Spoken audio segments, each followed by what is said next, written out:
क्या तुम कल्पना कर सकते हो कि हजारों लोगों के सामने मंच पर खड़े हो और अचानक सब कुछ अंधकारमय हो जाए? यही बिल्कुल हुआ पॉल डिलेट के साथ, अब तक के सबसे प्रभावशाली बॉडी बिल्डरों में से एक के साथ। एक प्रतियोगिता के बीच में उसका शरीर पूरी तरह से जवाब दे गया और 1 मिनट तक पॉल क्लिनिकली मृत था। क्या तुम जानना चाहते हो कि उसने कैसे जीवित बचा और उसे इस भयावह पल तक क्या ले गया? हमारे साथ रहो ताकि इस चौंकाने वाली कहानी को जान सको। पॉल डिलेट का जन्म 12 अप्रैल 1965 को मॉन्ट्रियल, कनाडा में हुआ था। कम उम्र से ही उसने खेलों की ओर रुचि दिखाई और अमेरिकी फुटबॉल में अच्छा प्रदर्शन किया, लेकिन जल्द ही उसने अपनी असली जुनून बॉडी बिल्डिंग को खोज लिया। अपने विशालकाय शरीर और असाधारण अनुवांशिकी के कारण उसने जल्दी ही फिटनेस जगत का ध्यान आकर्षित किया। 1991 में उसने नॉर्थ अमेरिकन चैंपियनशिप में पेशेवर पदार्पण किया और प्रथम स्थान प्राप्त कर तुरंत सुर्खियों में आ गया। 90 के दशक में पॉल मंच पर सबसे पहचानी जाने वाली और डरावनी शख्सियतों में से एक बन गया। उसकी ऊंचाई 1.85 मीटर और वजन लगभग 140 किलो शुद्ध मांसपेशी थी। उसकी भव्य काया और डराने वाले रूप के कारण उसे फ्रैंकस्टीन का उपनाम दिया गया। मंच पर उसकी उपस्थिति बेजोड़ थी और उसकी मांसपेशी विकसित करने की क्षमता अद्भुत थी। पॉल डिलेट जल्द ही कई बड़ी प्रतियोगिताओं में एक खतरनाक प्रतिद्वंदी साबित हुआ। आकार, समरूपता और मांसपेशियों की परिभाषा का उसका अनोखा संयोजन उसे मिस्टर ओलंपिया और आर्नोल्ड क्लासिक जैसी प्रतियोगिताओं में अलग पहचान दिलाता था। 1993 में उसने मिस्टर ओलंपिया में प्रभावशाली 6ठा स्थान हासिल किया। यह उसके करियर की बड़ी उपलब्धियों में से एक थी, लेकिन जल्द ही वह अपनी जिंदगी के सबसे बुरे क्षण का सामना करने वाला था। 1994 में प्रतिष्ठित आर्नोल्ड क्लासिक प्रतियोगिता के दौरान अपनी पोजिंग रूटीन में पॉल अचानक असहज दिखने लगा। उसकी मूर्तिकला जैसी काया स्थिर हो गई। दर्शक और जज हैरान रह गए जब पॉल मंच पर ढह गया। पैरामेडिक्स दौड़कर आए और एक पल में उसे क्लिनिकली मृत घोषित किया गया। उसका दिल एक पूरे मिनट तक धड़कना बंद हो गया। मंच की रोशनी और दर्शकों की चीखें थम गईं। उस दौरान पॉल ने एक गहरी अनुभूति का अनुभव किया। उसने अपने छोटे कुत्ते को एक खुले नीले स्थान में देखा। चमत्कारिक रूप से वह जीवन में लौट आया, लेकिन यह अनुभव हमेशा के लिए उसके मन और उन सभी गवाहों की स्मृति में अंकित हो गया। इस ढहने का कारण था अत्यधिक निर्जलीकरण, जो डायूरेटिक और स्टेरॉयड के इस्तेमाल से और भी गंभीर हो गया। बाद की एक इंटरव्यू में पॉल ने बताया कि उसने अपने शरीर को सीमा तक धकेला ताकि वसा प्रतिशत न्यूनतम हो और हर मांसपेशी परिभाषित हो। प्रतियोगिता से पहले बॉडी बिल्डर अक्सर ऐसा करते हैं, लेकिन पॉल ने अपने शरीर को टूटने के बिंदु तक पहुंचा दिया था। आवश्यक तरल पदार्थों से वंचित उसका तंत्र काम करना बंद कर गया। डायूरेटिक दवाएं शरीर से अतिरिक्त पानी निकालने में मदद करती हैं और अक्सर बॉडी बिल्डरों द्वारा इस्तेमाल की जाती हैं ताकि मांसपेशियां सूखी और परिभाषित दिखें, लेकिन इनके दुरुपयोग से गंभीर निर्जलीकरण, इलेक्ट्रोलाइट असंतुलन और हृदय समस्याएं हो सकती हैं। पॉल के मामले में इनका अत्यधिक प्रयोग उसके ढहने का प्रमुख कारण बना। साथ ही उसने एनाबॉलिक स्टेरॉयड का भी उपयोग किया था, जो मांसपेशियों और ताकत को बढ़ाते हैं, लेकिन उच्च रक्तचाप, लीवर को नुकसान और हृदय संबंधी रोग जैसे गंभीर दुष्प्रभाव लाते हैं। डायूरेटिक और स्टेरॉयड के संयोजन ने उसकी सेहत को बेहद खतरनाक स्थिति में डाल दिया। फिर भी इस भयावह घटना के बाद भी पॉल डिलेट हार नहीं मान सका। आर्नोल्ड क्लासिक में उसका ढहना दूसरों के लिए चेतावनी था कि शरीर को अत्यधिक सीमा तक धकेलना कितना खतरनाक हो सकता है, लेकिन यह उसकी अद्भुत सहन शक्ति और दृढ़ निश्चय का भी सबूत था। उसने प्रतिस्पर्धा जारी रखी और बॉडी बिल्डिंग जगत में प्रभावशाली व्यक्तित्व बना रहा। उसने कई प्रतियोगिताओं में हिस्सा लिया और खिताब जीते, हालांकि कठिनाइयां भी रहीं। 1999 में ग्रैंड प्रिक्स इंग्लैंड के दौरान उसे एक और, यद्यपि कम गंभीर, ढहने का सामना करना पड़ा। इस घटना ने उसे अपनी सेहत और भलाई पर अधिक ध्यान देने के लिए प्रेरित किया। पॉल मिस्टर ओलंपिया और आर्नोल्ड क्लासिक दोनों में नियमित प्रतियोगी रहा, जो दुनिया की सबसे प्रतिष्ठित प्रतियोगिताएं हैं। भले ही उसने मिस्टर ओलंपिया कभी नहीं जीता, उसकी उपस्थिति हमेशा उल्लेखनीय रही।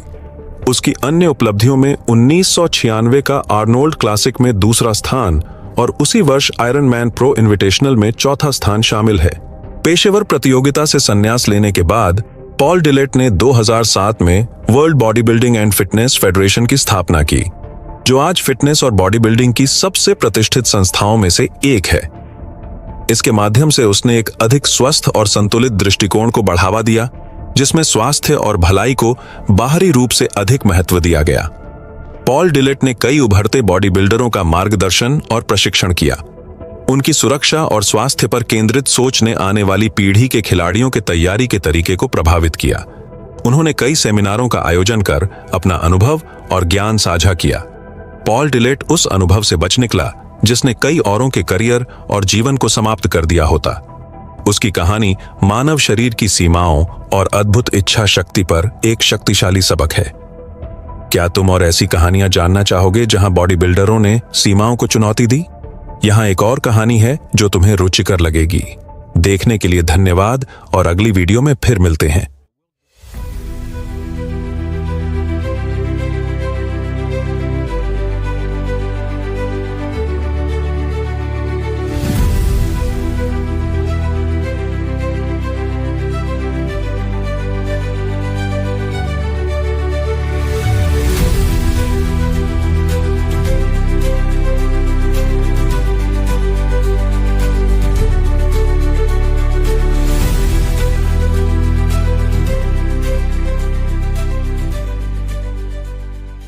क्या आप एक ऐसी जिंदगी की कल्पना कर सकते हैं जो शोहरत और विवादों से भरी हो?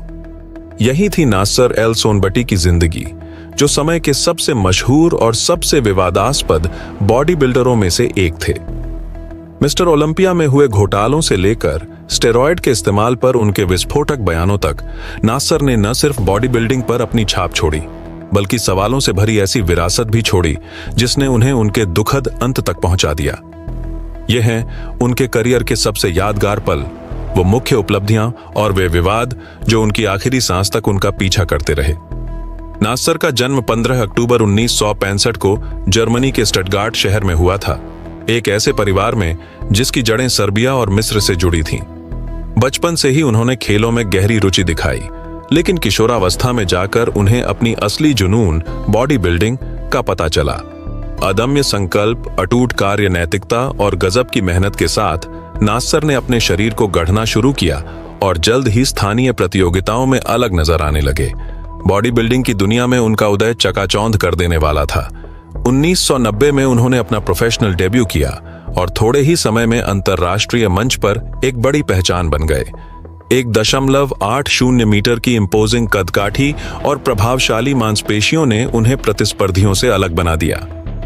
नासिर का करियर 90 के दशक में अपने चरम पर पहुंचा जब वे मिस्टर ओलंपिया के खिताब के सबसे बड़े दावेदारों में से एक बन गए।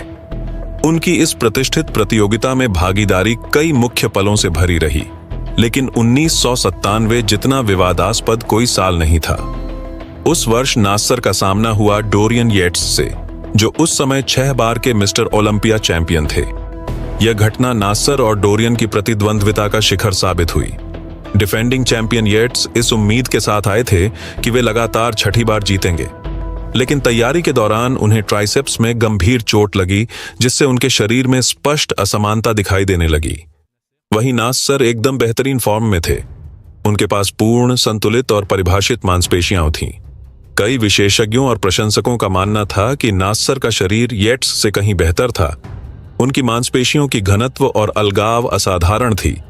लेकिन जब फैसला सुनाया गया तो जजों ने येट्स को विजेता घोषित किया। यह निर्णय भारी विवाद का कारण बना। दर्शकों ने ह्यूटिंग और विरोध किया और कई लोगों ने जजों पर पक्षपात का आरोप लगाया। अफवाहें थीं कि IFBB यानी मिस्टर ओलंपिया की संस्था व्यावसायिक और मीडिया प्रभाव की वजह से येट्स को चैंपियन बनाए रखना चाहती थी। आज तक यह विवाद जिंदा है। यहां तक कि जॉय कटलर और रॉनी कोलमैन जैसे दिग्गजों ने भी इस पर गुस्से से टिप्पणी की। कटलर ने तो खुलकर इस फैसले से असहमति जताई, जिससे भ्रष्टाचार और पक्षपात की थ्योरीज को और हवा मिली।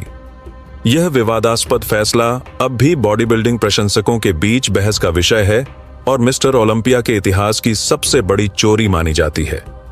नासिर ने यहां तक कहा था कि उन्होंने 6 महीने की प्रेग्नेंट पेट वाले आदमी को हरा दिया था। 1997 की विवादास्पद घटना सिर्फ नतीजे तक सीमित नहीं रही। नासिर ने प्रतियोगिता की संस्था की भी आलोचना की, यह कहते हुए कि प्रबंधन में कई अनियमितताएं थीं और बॉडी बिल्डरों के मूल्यांकन में निष्पक्षता की कमी थी। इन बयानों ने उन्हें मिस्टर ओलंपिया की ईमानदारी पर चल रही बहस के केंद्र में ला दिया। उनका दावा था कि संगठन ने जानबूझकर डोरियन को जीत दिलाई क्योंकि वे नहीं चाहते थे कि उनका आखिरी मिस्टर ओलंपिया हार में बदल जाए, चूंकि वे रिटायरमेंट की ओर बढ़ रहे थे। भले ही उनका रिश्ता डोरियन के साथ अच्छा नहीं रहा, लेकिन उन्होंने बाद में यह स्वीकार किया। कई साल बाद जब नासर वास्तव में सबको प्रभावित कर चुके थे और लगभग एक चैंपियन की लगातार जीत की लय को तोड़ने वाले थे, तब यह भी कहा गया कि नासर पाखंडी थे, जैसा कि इंग्लैंड में कहा जाता है। उसके बाद सालों तक नासर की रैंकिंग गिरती चली गई और 2005 में उनका करियर समाप्त हो गया। लेकिन उन्होंने खेल के सबसे अंधेरे रहस्यों को उजागर करते हुए कहा था कि इस खेल के नेता एथलीटों से ऐसा रूप मांगते हैं जो मौत के करीब ले जाता है। बॉडी बिल्डिंग में बड़ी संख्या में खिलाड़ी नशे की दवाइयों पर निर्भर हैं, और सबसे दुखद बात क्या है कि 99% पेशेवर बॉडी बिल्डरों को जीवित रहने के लिए नशीली दवाइयां बेचना, सिक्योरिटी गार्ड की नौकरी करना या कोई और छोटा मोटा काम करना पड़ता है। यह खेल ऐसे पाखंडियों द्वारा चलाया जाता है जो केवल अपने हित देखते हैं। नासर एल सोनबटी उन गिने चुने बॉडी बिल्डरों में से थे जो खुलेआम स्टेरॉयड और अन्य पदार्थों के इस्तेमाल पर बात करते थे। कई इंटरव्यू में उन्होंने यह सच्चाई बताई कि बिना इन तरीकों का सहारा लिए शीर्ष पर पहुंचना असंभव है। उनके इन बयानों ने बॉडी बिल्डिंग समुदाय में भारी हलचल मचा दी। कुछ ने उनकी ईमानदारी की सराहना की तो कुछ ने उन्हें अस्वीकार कर दिया। उन्होंने साफ कहा कि हर professional body builder anabolic, diuretics और अन्य परफॉर्मेंस ड्रग्स का इस्तेमाल करता है।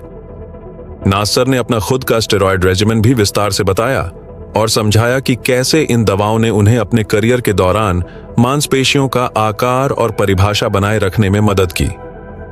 भले ही बॉडी बिल्डिंग की दुनिया जानती थी कि इन दवाओं का इस्तेमाल आम है, लेकिन इतनी पारदर्शिता बहुत कम लोगों ने दिखाई थी। उनकी इन खुलासों ने उद्योग की सच्चाई को उजागर किया और स्टेरॉयड के इस्तेमाल की नैतिकता और खतरों पर बहस को जन्म दिया। स्टेरॉयड के अलावा नासर ने ग्रोथ हार्मोन और डायूरेटिक्स जैसी अन्य तकनीकों पर भी चर्चा की और बताया कि कैसे ये रसायन बॉडी बिल्डरों को असंभव स्तर की मांसपेशी परिभाषा पाने में मदद करते हैं। उनके बयानों ने मीडिया का ध्यान आकर्षित किया और प्रोफेशनल बॉडी बिल्डिंग की प्रथाओं की गहन जांच शुरू करवाई। नासर अपने मजबूत व्यक्तित्व और साफ बोलने की आदत के लिए जाने जाते थे, चाहे परिणाम कुछ भी हो। उनकी राय चाहे अन्य बॉडी बिल्डरों पर हो, प्रशिक्षकों पर या पूरी इंडस्ट्री पर, उन्हें अलग अलग सर्किलों में कभी हीरो तो कभी विलेन बना देती थी।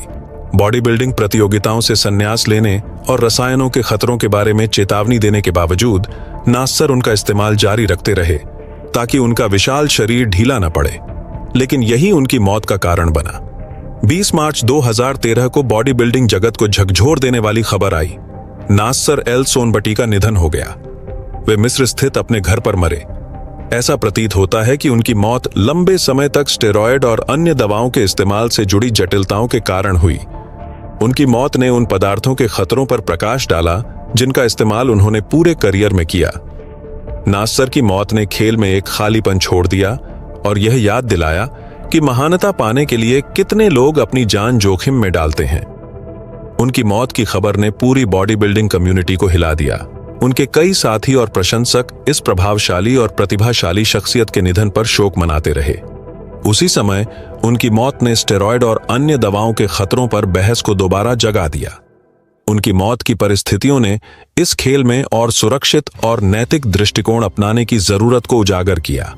उनकी मृत्यु के बाद यह रिपोर्टें भी सामने आईं कि नासर कई सालों से स्वास्थ्य समस्याओं से जूझ रहे थे, जिनमें गुर्दे और दिल की समस्याएं शामिल थीं, जिन्हें लंबे समय तक स्टेरॉयड और अन्य दवाओं के इस्तेमाल ने और बिगाड़ दिया था। उनकी मौत की यह त्रासदी पेशेवर बॉडी बिल्डरों द्वारा झेले जाने वाले खतरों का गहरा सबूत है। नासर एल सोनबटी की जिंदगी जीत और विवादों से भरी थी, जो पेशेवर बॉडी बिल्डिंग की चमक और अंधकार दोनों को दर्शाती है। उनकी विरासत आज भी जिंदा है, न सिर्फ उनकी मंच पर मिली अद्भुत उपलब्धियों के लिए, बल्कि इसलिए भी कि उन्होंने खेल के अंधेरे पहलुओं पर बात करने की हिम्मत दिखाई। लेकिन अगर नासर की कहानी आपको विवादास्पद लगती है और आप बॉडी बिल्डिंग के इतिहास के सबसे सनसनीखेज पलों के बारे में और जानना चाहते हैं, तो इस वीडियो को जरूर देखें। अभी क्लिक करें और जानिए उन चौंकाने वाले फैसलों के पीछे की सच्चाई। यह सोचो कि कोई आदमी इतना विशाल और शक्तिशाली हो कि आज के समय में भी गोरिल्ले उसके सामने छोटे दिखाई दें। हम तुम्हें बताते हैं ग्रेग कोवैक्स की अविश्वसनीय कहानी, उस बॉडी बिल्डर की जिसने इंसानी आकार और ताकत की हर सीमा को चुनौती दी। देखो, महान बॉडी बिल्डर जे कटलर, जिन्हें द जेंटल जायंट भी कहा जाता है, के बगल में खड़े होकर भी वह कितना विशाल दिखाई देता है। वह एक कनाडाई बॉडी बिल्डर थे जिन्होंने अपनी असाधारण काया और ताकत से बॉडी बिल्डिंग की दुनिया में एक अमिट छाप छोड़ी। यह है ग्रेग कोवैक्स की कहानी, इतिहास के सबसे बड़े बॉडी बिल्डर की। ग्रेगरी मार्क कोवैक्स का जन्म 16 दिसंबर 1968 को नियाग्रा फॉल्स, ओंटारियो, कनाडा में हुआ था। बचपन से ही ग्रेग को खेलों और शारीरिक गतिविधियों में रुचि थी। शुरुआत में उन्होंने हॉकी खेलना शुरू किया, लेकिन एक चोट ने उन्हें जिम की ओर मोड़ दिया। यहीं से उनकी बॉडी बिल्डिंग की यात्रा शुरू हुई। उन्होंने 17 साल की उम्र में वजन उठाना शुरू किया और बहुत जल्दी समझ गए कि उन्हें मांसपेशियां विकसित करने की प्राकृतिक प्रतिभा है। शुरुआती वर्षों में ही उनका शरीर अद्भुत गति से बदलने लगा और ग्रेग ने महसूस किया कि उनकी जेनेटिक्स उन्हें असाधारण मांसपेशियों के लिए बनाया गया है। इस खोज ने उन्हें अन्य खेलों से दूर कर पूरी तरह से बॉडी बिल्डिंग पर केंद्रित कर दिया। वर्षों तक उन्होंने अथक मेहनत की। 30 साल की उम्र तक ग्रेग कोवैक्स इतिहास के सबसे विशाल बॉडी बिल्डरों में से एक बन चुके थे। 1.90, 3 मीटर लंबे और 180 किलो से भी अधिक वजन के। उस समय उनकी ताकत और आकार सचमुच प्रकृति की शक्ति के समान थे। उनकी छाती लगभग 178 सेमी चौड़ी और जांघें 89 सेमी मोटी थीं। 1990 के दशक और शुरुआती 2000 के वर्षों में वे प्रोफेशनल बॉडी बिल्डिंग की दुनिया की प्रमुख हस्ती बन गए। 1996 में उन्होंने कनाडाई नेशनल चैंपियनशिप जीतकर प्रो कार्ड हासिल किया। उनकी हैरतअंगेज काया और मंच पर उनकी मौजूदगी ने उन्हें जेंटल जायंट का उपनाम दिलाया। भले ही उन्होंने मिस्टर ओलंपिया या अर्नोल्ड क्लासिक जैसी सबसे बड़ी प्रतियोगिताएं नहीं जीतीं, लेकिन उनकी उपस्थिति ही दर्शकों के लिए आश्चर्य और प्रशंसा का कारण थी। ग्रेग कोवैक्स की सबसे अनोखी बात उनकी कच्ची ताकत, रॉ स्ट्रेंथ थी। अपने चरम पर वे ऐसे ऐसे कारनामे कर सकते थे जिन्हें बहुत कम लोग दोहरा सकते थे। 700 पाउंड 317 किलो, बेंच प्रेस 2 बार 500 pound 227 kilo, military press 500 pound barbell row और 2000 पाउंड 907 किलो। लेग प्रेस, इन संख्याओं ने उन्हें न केवल उस दौर के सबसे ताकतवर बॉडी बिल्डरों में शुमार किया, बल्कि दुनिया के सबसे शक्तिशाली एथलीटों की श्रेणी में भी ला खड़ा किया। अपनी काया बनाए रखने के लिए उनका ट्रेनिंग और डाइट प्लान बेहद कठोर था। ऑन ऑफ सीजन में वे प्रतिदिन लगभग 10,000 कैलोरी खाते थे, जबकि प्रतियोगिता की तैयारी के दौरान इसे घटाकर 5,500 कैलोरी कर देते थे। वे दिन में कई छोटे छोटे भोजन लेते, जिनमें प्रोटीन, कार्बोहाइड्रेट और हेल्दी फैट का संतुलन होता। अपने डरावने आकार के बावजूद ग्रेग का स्वभाव बेहद मिलनसार और मददगार था। उन्होंने कई युवा बॉडी बिल्डरों को प्रशिक्षित और मार्गदर्शन किया, सेमिनारों में अपना अनुभव साझा किया और यहां तक कि उन्होंने अपनी सप्लीमेंट लाइन भी शुरू की। हालांकि वर्षों की कठोर ट्रेनिंग और अत्यधिक शारीरिक दबाव ने उनके स्वास्थ्य पर असर डालना शुरू कर दिया। 2005 में उन्होंने प्रोफेशनल प्रतियोगिताओं से संन्यास ले लिया और कोचिंग तथा बिजनेस पर ध्यान केंद्रित किया। लेकिन अपने विशाल शरीर को बनाए रखने के लिए वे अब भी पदार्थों का उपयोग करते रहे, जिससे उनके स्वास्थ्य पर और बोझ बढ़ा। आखिरकार ग्रेग कोवैक्स को हृदय संबंधी समस्याएं होने लगीं और 22 नवंबर 2013 को 44 वर्ष की आयु में हृदय विफलता, हार्ट फेलियर से उनका निधन हो गया। उनकी मृत्यु ने बॉडी बिल्डिंग समुदाय को झकझोर दिया। फिर भी ग्रेग कोवैक्स का विरासत जिंदा है। वे सिर्फ अपने आकार और ताकत के लिए ही नहीं, बल्कि बॉडी बिल्डिंग के प्रति अपने जुनून और समर्पण के लिए भी याद किए जाते हैं। उनकी कहानी इस बात की गवाही है कि कड़ी मेहनत और समर्पण से इंसान ऐसे स्तर तक पहुंच सकता है जो नामुमकिन सा लगता है। ग्रेग कोवैक्स हमेशा उस जेंटल जायंट के रूप में याद किए जाएंगे जिसने बॉडी बिल्डिंग की दुनिया में ऐसी छाप छोड़ी जिसे मिटाया नहीं जा सकता। ग्रेग कोवैक्स की कहानी केवल एक बॉडी बिल्डर की जीवनी नहीं है, बल्कि यह इंसानी इच्छा शक्ति, जुनून और सीमाओं को तोड़ने की अदम्य लालसा की गवाही है। उन्होंने अपने जीवन में यह साबित कर दिया कि अगर इंसान पूरे दिल से किसी लक्ष्य को अपनाए तो वह अपने शरीर और अपनी ताकत को उस स्तर तक पहुंचा सकता है जो पहले असंभव लगता था। उनका आकार और उनकी शक्ति एक मिथक जैसी लगती थी। 1.93 मीटर लंबा, 180 किलो से अधिक वजन, 178 सेंटीमीटर की छाती और 84 सेंटीमीटर की जांघें। यह सब केवल मांस और हड्डियों का खेल नहीं था, बल्कि यह उनके अनगिनत घंटों की कठिन मेहनत, त्याग और उस अनुशासन का परिणाम था जिसे उन्होंने जीवन का केंद्र बना लिया था। ग्रेग कोवैक्स का सफर हमें यह भी सिखाता है कि महानता की राह आसान नहीं होती। चोटें, आलोचनाएं, असफलताएं और स्वास्थ्य संबंधी कठिनाइयां लगातार उनके रास्ते में आती रहीं, लेकिन इसके बावजूद उन्होंने हार नहीं मानी और आखिरी तक अपनी पहचान और अपने शरीर को बनाए रखने की कोशिश की। उन्होंने प्रतियोगिता मंच पर भले ही मिस्टर ओलंपिया जैसी उपाधि न जीती हो, लेकिन उनके विशाल व्यक्तित्व ने उन्हें अमर बना दिया। उनकी उपस्थिति मात्र ही दर्शकों और खिलाड़ियों के लिए विस्मय का कारण थी। सबसे अहम बात यह थी कि अपनी ताकत और डरावनी काया के बावजूद वे दिल से एक सहृदय और मददगार इंसान थे। वे नौजवान खिलाड़ियों का मार्गदर्शन करते, उन्हें प्रेरित करते और अपना अनुभव बांटते। वे सिर्फ एक बॉडी बिल्डर नहीं, बल्कि एक गुरु, साथी और प्रेरक शक्ति भी थे। हालांकि उनकी जिंदगी का अंत दुखद था, 44 वर्ष की आयु में हृदय विफलता के कारण, लेकिन उनकी विरासत आज भी जीवित है। उनकी कहानी यह याद दिलाती है कि हर उपलब्धि की एक कीमत होती है, और साथ ही यह भी कि जुनून और समर्पण से इंसान अपने लिए एक ऐसी पहचान बना सकता है जो मृत्यु के बाद भी हमेशा याद रखी जाए। आज ग्रेग कोवैक्स को याद करते हुए हम उन्हें केवल उनकी काया और ताकत से नहीं, बल्कि उनके जुनून, संघर्ष और इंसानियत से भी पहचानते हैं। वे हमेशा जेंटल जायंट के नाम से अमर रहेंगे, वह दानव जिसकी शक्ति ने दुनिया को चौंकाया और जिसका दिल हमेशा नरम और उदार रहा। उनकी कहानी हर उस इंसान के लिए प्रेरणा है जो सपने देखता है और उन सपनों को पाने के लिए कड़ी मेहनत करने का साहस रखता है। ग्रेग कोवैक्स हमें यह सिखाते हैं कि अगर तुम्हारे भीतर जुनून और हिम्मत है तो कोई भी सीमा, कोई भी बाधा तुम्हें रोक नहीं सकती।